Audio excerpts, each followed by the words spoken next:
E aí, crentes, tudo bem, gente? Sejam bem-vindos a mais um episódio do Crentona Ela. E hoje a gente vai falar um pouquinho, retomando uma linha de raciocínio que eu espero que faça sentido para você também. Semana passada a gente conversou um pouco sobre estar mais próximo de Deus e querer estar mais perto dele. E fiquei pensando muito qual o caminho para isso, né? Como que a gente se aproxima de Deus e fica mais perto dele e como a gente desenvolve isso. E aí, né, como tudo, a gente encontra a resposta na Bíblia, na Palavra de Deus.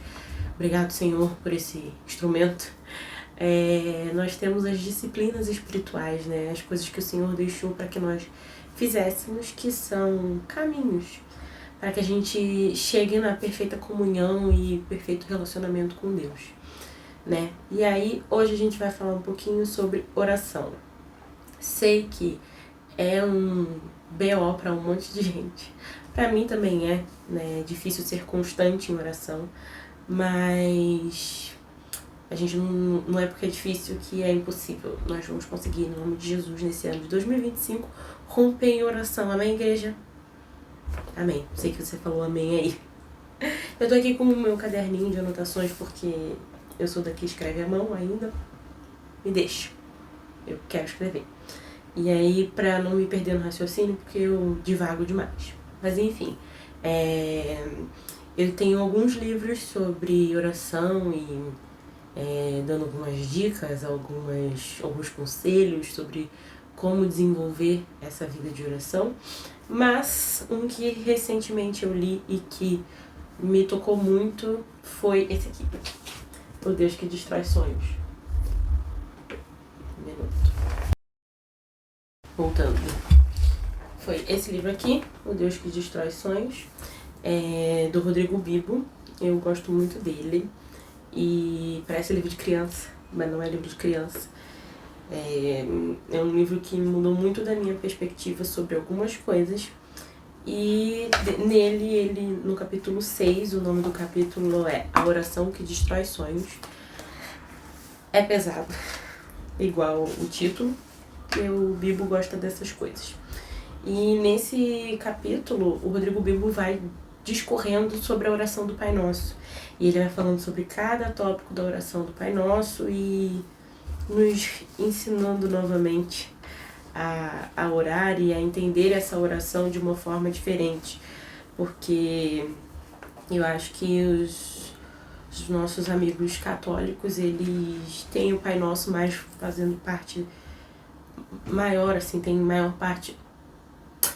faz mais parte do cotidiano deles, a oração do Pai Nosso. E para nós, enquanto protestantes, parece que é errado, né, orar a oração do Pai Nosso. E o Bíblia fala justamente que não, que foi um modelo que o Senhor deixou para nós e que se a gente quiser orar o Pai Nosso, mas consciente do que nós estamos orando ali no Pai Nosso, que não é errado, né, porque o Senhor fala de vãs repetições. Então, se você repete algo de forma que não é vã, acaba não sendo errado, né? Até porque é um modelo, né, a ser seguido, e não faz mal seguir esse modelo. Claro que a gente não pode se prender nisso para sempre, a gente precisa crescer e desenvolver em oração. Mas se você não sabe como fazer, temos um modelo, seguiremos o modelo. E ainda falando sobre oração, oração é um lugar, né? É um momento de desfrutar da intimidade, da comunhão com Deus e de estar com Ele.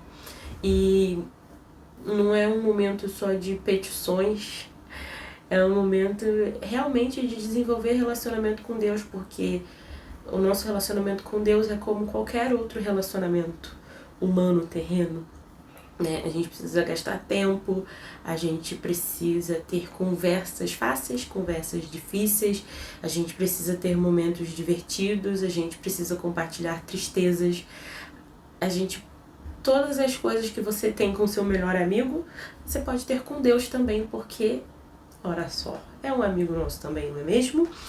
Então, durante a oração é o momento em que a gente se expõe, em que a gente se abre, se derrama, se rasga diante de Deus.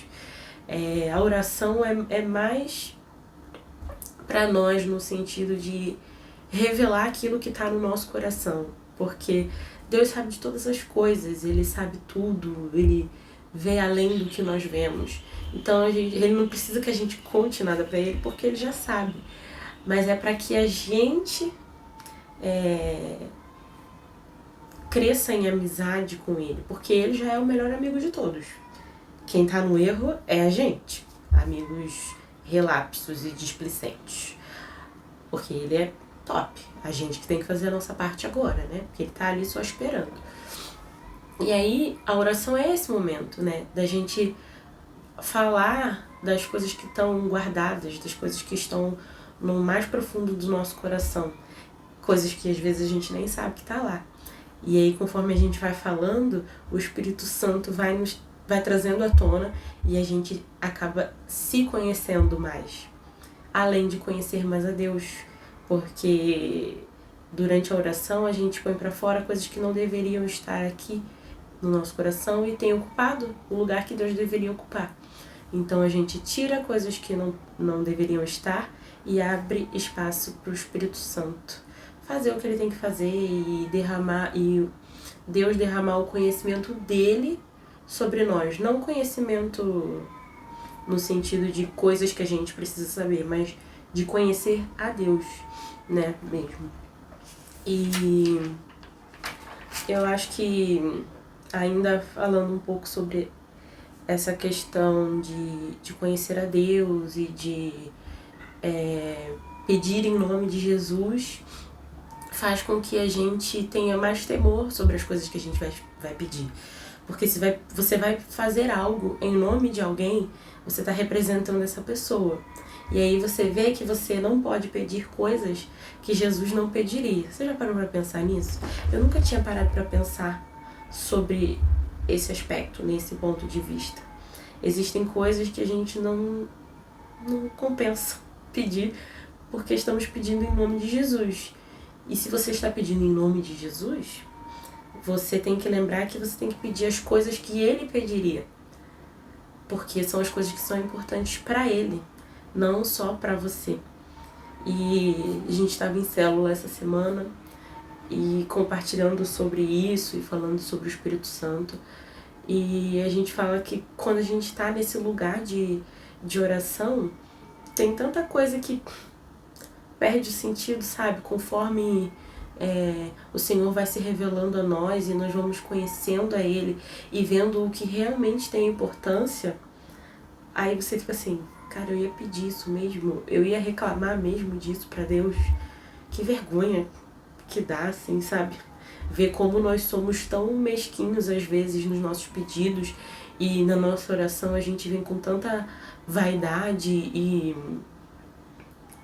tanta coisa sem sentido, coisa que você sabe do que eu tô falando, né? Não tô sozinha aqui, né? É isso.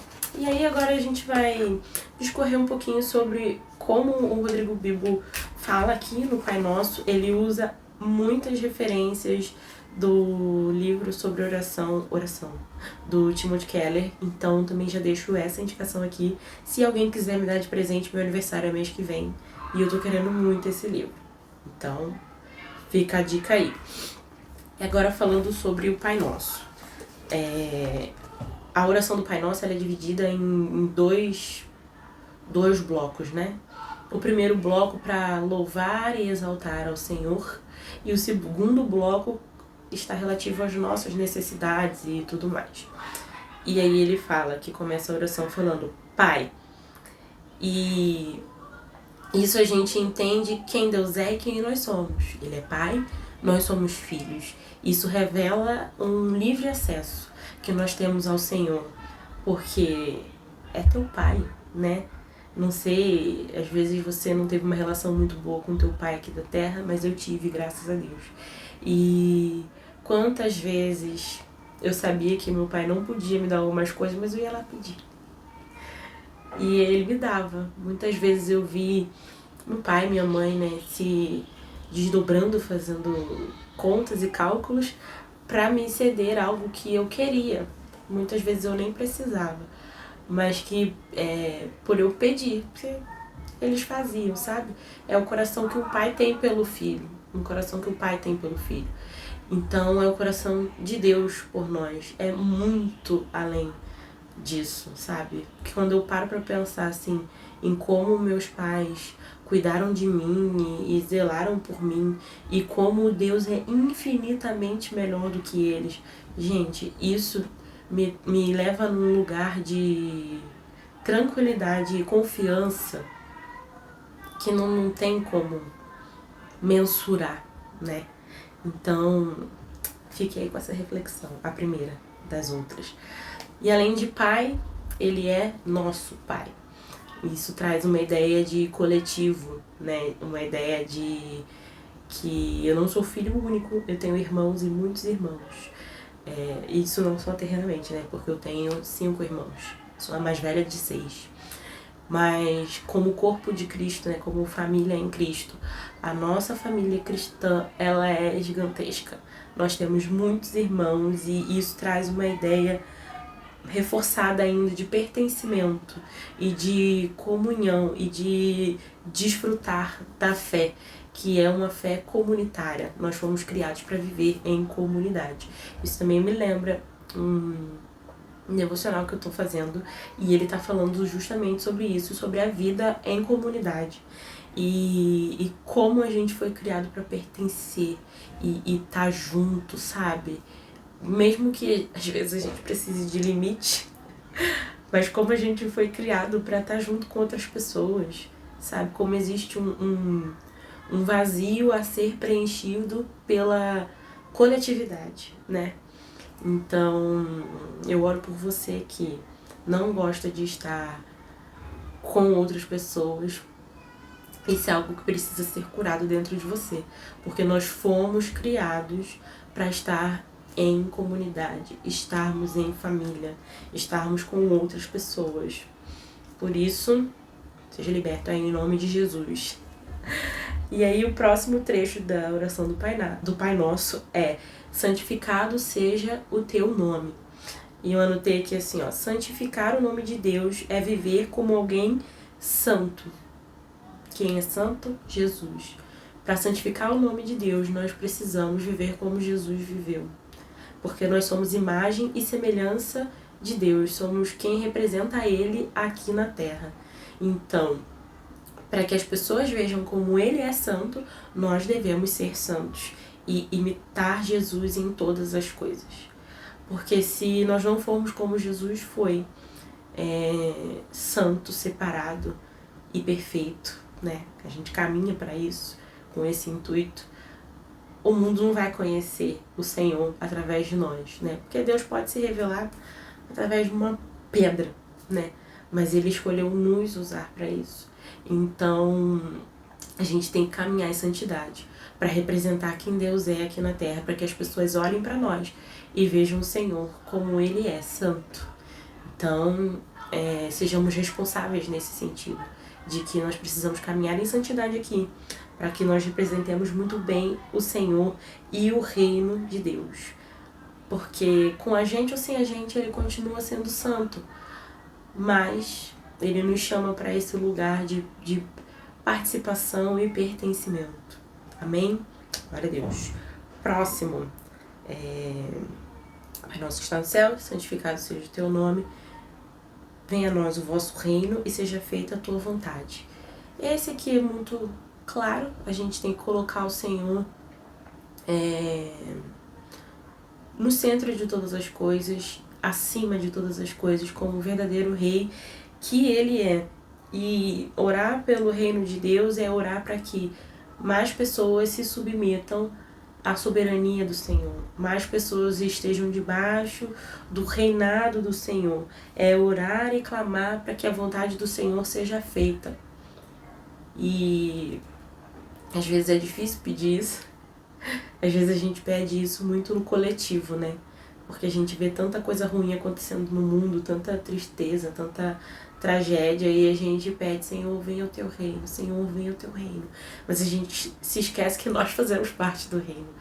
E a vontade de Deus e o reino de Deus deve começar primeiro na nossa vida, porque as coisas começam vem do micro pro macro, né? Começa com pequenas coisas e vai pro maior.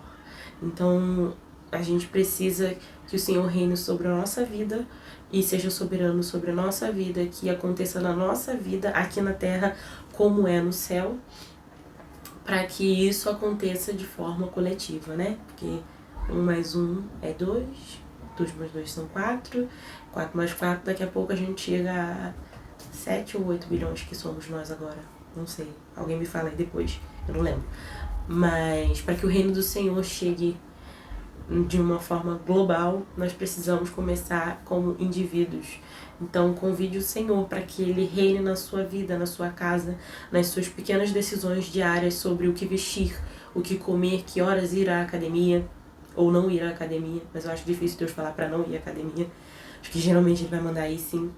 Então, coloque o Senhor como Rei soberano na sua vida.